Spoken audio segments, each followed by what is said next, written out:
Do you know you can get your Italian study visa approved within 1 week? Yes, you heard me right.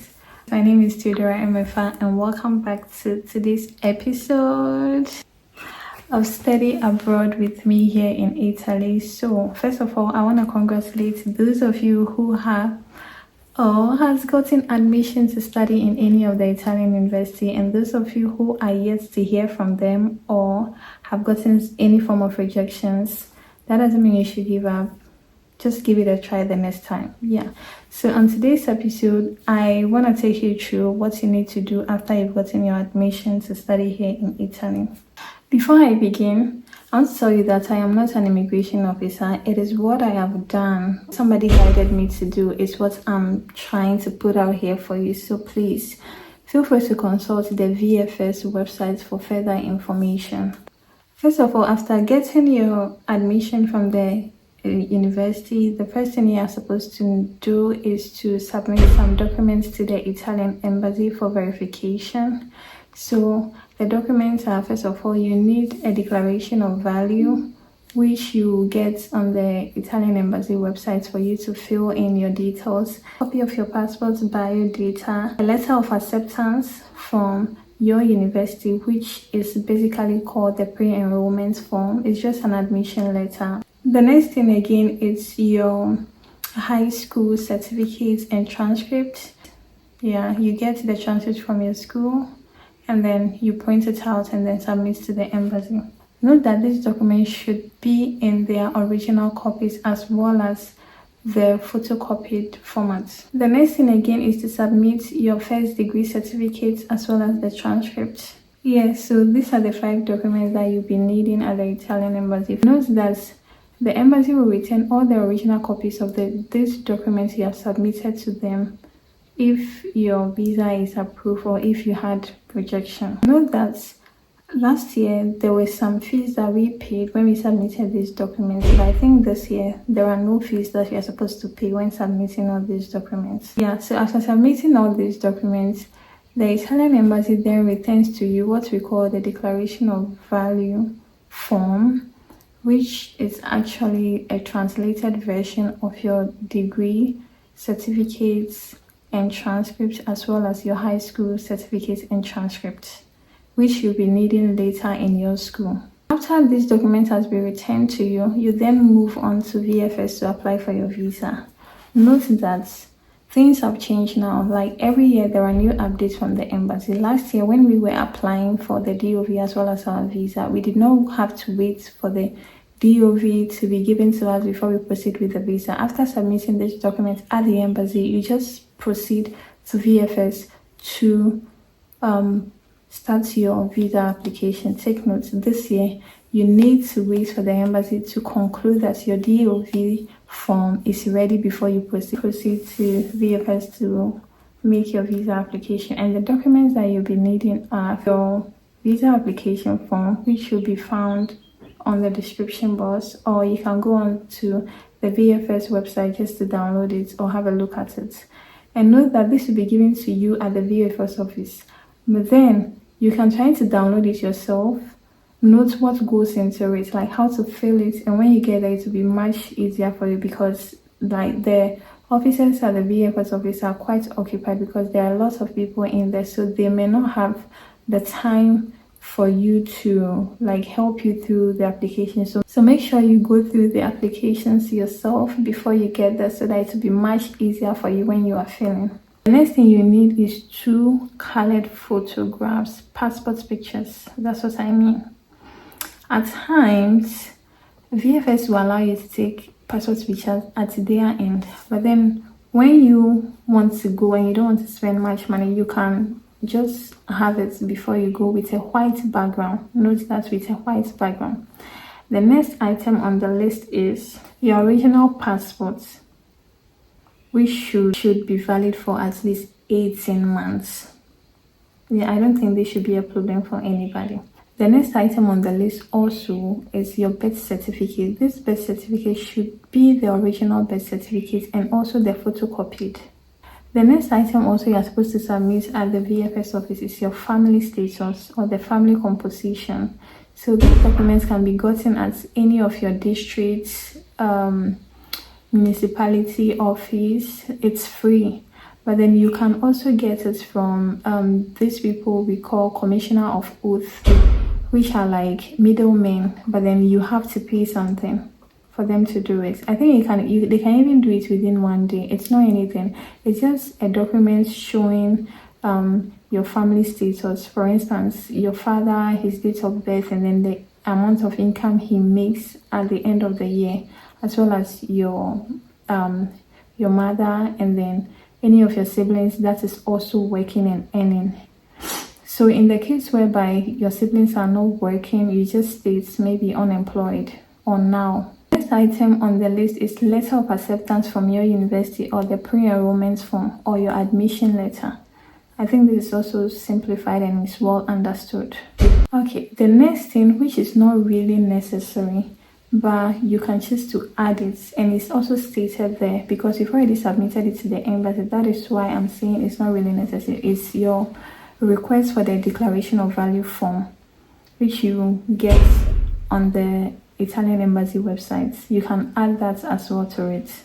Also, if now the Italian embassy is returning all your DOV and your original copies of your certificates to you, it means that you can then add these documents again to the visa application document that you'll be submitting at VFS. Take note. So these are like your certificates from your high school and its transcripts, as well as your degree certificates and its transcripts from your university, your previous university. And note that if it is required from your university that you need a basic Italian certificate, like a certificate proving that you understand the Italian, make sure you add it to it. For some university, it's not a requirement, and in most cases, it is not a requirement. But if you have it, you can proceed by adding it to it. The next thing is your international insurance. This, I get so many questions about it. The international insurance, it's just an insurance cover to help you so that in case of any injuries, the company will be able to like indemnify you at the long run. You get it? So this can actually, I don't think it's necessary for you to do an insurance for 1 year. People do, and it's okay. But when you get here, there are more good insurance like covers, because even when you do the international insurance and then something happens, injury occurs and stuff like that, the process that you have to go through for your home country to indemnify you is quite stressful. So I would advise that the best thing for you to do is to just get 2 months or 3 months or 6 months, the most, insurance. Next item on the list is your flight reservation, and note that your flight reservation doesn't mean that you're supposed to book and pay. We call something which is the dummy flights, where you can just book, especially on Ethiopian airline websites, you can just book in advance and then you do not have to pay for anything. So do not go and pay because you do not have your visa yet and you are going to pay for flights. It's like a risk you are taking, which you do not want to, because you're gonna lose a lot of money at the end if your visa is refused. So get a dummy ticket from any airline website, specifically Ethiopian airline. In the case whereby you do not have accommodation provided by your school, or you don't have anywhere to stay, or you have somewhere to stay, you can actually add your hotel reservation, okay, to know that, okay, you know where you are staying in Italy or in your school. So you're supposed to add a hotel reservation ticket to the list of items you're supposed to submit at the VFS office. So the next thing also on the list is your bank statements. This is very tricky, guys. The Italian embassy do not want to hear that, okay, my friend is sponsoring me, my uncle is sponsoring me. They specifically want sponsorship from your parents bearing the same surname as yours or yourself. So what I do tell people is that if you do not have that kind of money, your parents do not have that kind of money, let those family members that want to assist you with this education stuff transfer that money into your account. And note, do not transfer it like a bulk amount at once, because you will be querying. I always say that the Italian embassy is more stressful than any other embassy I know of, honestly, because they'll ask you questions like why, and if you, before you get your rejection, there's something they call the pre-rejection, stating some reason why you may be rejected. Okay, so avoid all this by doing the right thing. So get those family members to transfer this amount into your parents' accounts or your accounts, and do not just go and open an account today and you transfer all those amounts. There is something actually fishy about it, so do the right thing. Their bank account should be flowing. Supposing you've been working, that is okay, because at the end of the month there is something going in there.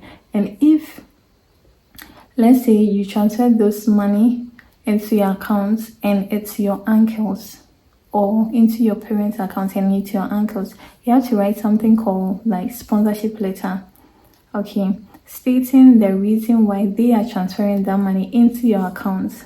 Because the embassy doesn't call in for an interview for you to express yourself, unlike the American embassy. So make sure that you are doing the right things by adding all these documents, just to explain things to them that, okay, you do not have this, or you are not working at this time, but your parents or your uncle that has transferred it has been the one catering for you for all these years. You get it? Good. Something also that is supposed to be on the list, if your parents, your uncle, or anybody that is sponsoring you, is you have to submit their pay slip. Their pay slip for them, for the embassy to know that, okay, they have enough money and this is the work that they are doing. You have to get their employment letter as well. You have to get their SNIT documents. I didn't get any of those things because I specifically submit my personal accounts, and I'm so young to the extent that I'll be doing all this. And my company, it wasn't like an employment, it was a traineeship, so there was no need for me to submit all that pay slip and SNITs. It wasn't needed for me. But if your parents have been working and all that, anything that will support your application, guys, don't lose guys, just add it to it. So if, as I said earlier, the bank statement should be 6 months, so you are printing at least 6 months bank statements, and the bank account should be an active bank account. Money should be flowing in and out from it. And if it's your uncle, your parents that are sponsoring, you kindly add their letter of employment to know that this is where they work and stuff like that. So that is all you need. But I will advise you on one thing, which I think I did and it's also helped me, okay? I noticed that you do not have the time to go for an interview where you express yourself. So in my application, I added a letter of intent. So I added a letter of intent. The letter of intent, it was something I wrote explaining like why I'm so excited to study in Italy, why I'm so excited to do the program which I'm doing, why it tallies with my future goals and aspirations, and then also how I'll be funding my studies even though it's a fully funded. Know that the Italian embassy do not care whether the whole country is sponsoring you or the university is sponsoring you. They just want to know that in case things go out of hand, will you be in the position to take care of yourself?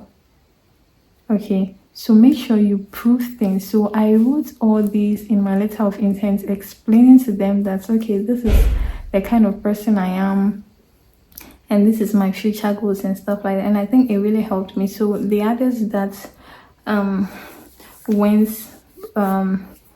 after me, I told them also, and some of them were approved. Okay, so that is all I want to share with you. If this video has been useful to you, make sure you share with your friend and subscribe to the channel. We are a small channel, but we are trying to grow. And give it a thumbs up. If you have any questions as well, leave it under the comment section. Until then, see you in my next video. Bye.